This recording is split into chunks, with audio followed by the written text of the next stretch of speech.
And I also want to acknowledge our brother, Michael Brisbane. Peace and blessings, Michael. Thank you so much.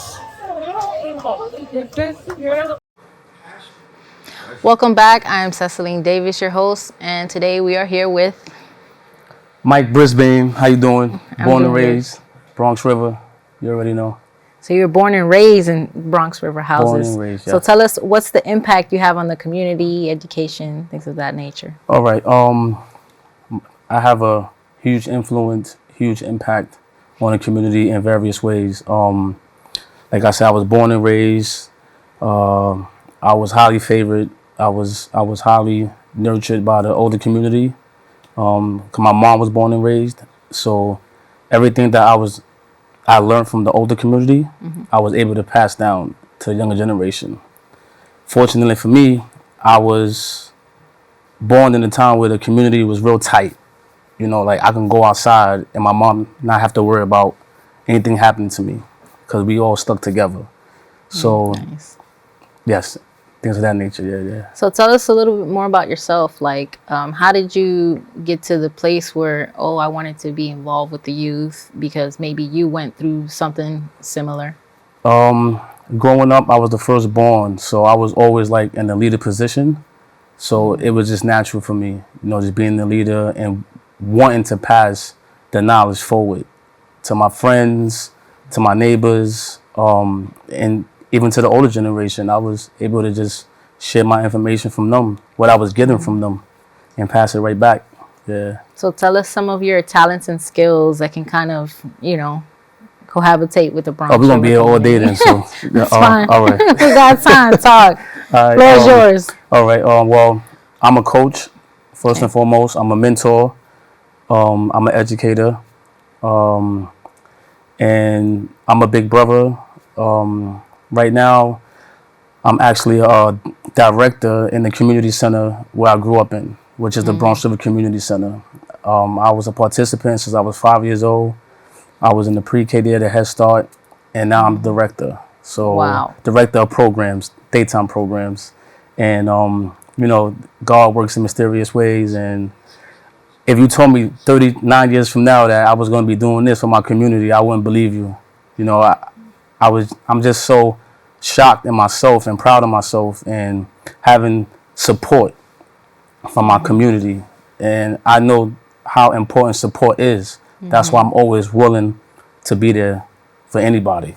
And what are some of the lessons that you've learned? Lessons. Growing up there? Lessons. Rule number one: you have to be a great listener. You have to be willing to listen. You have to be able to be patient and do your own research, because some people will give you the knowledge that you need, but you still have to go above and beyond for yourself. And could you tell us about some of the youth that you found that were impactful or that have made a difference in the community? Yes, the kids that were here today, Chris and Malik, those two guys right there are like sponges. They listen to everything I have to say, everything the older people have to say.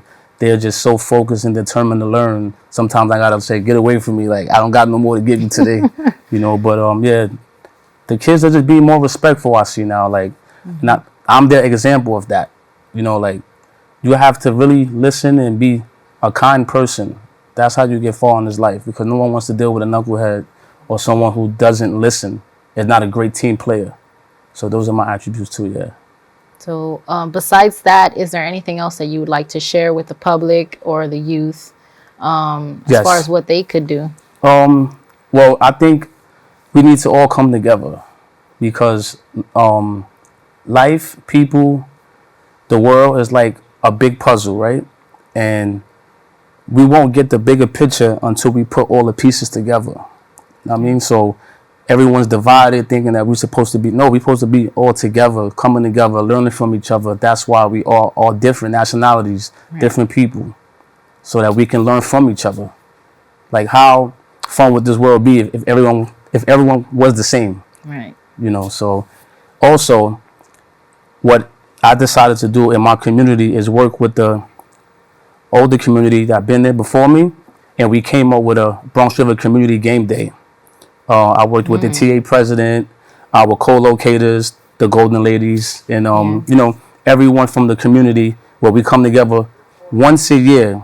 But now we changed it and we do it once a month now. Oh, So I we like can that. all come reminisce, show off our family members, what we're doing in life, and just sharing knowledge, being a resource to each other, and policing ourselves, and just passing information forward, and keeping just being alive fun. Because some people think they don't have nothing to be happy for. Right. As soon as you wake up, you should be happy. You won the battle just by waking up.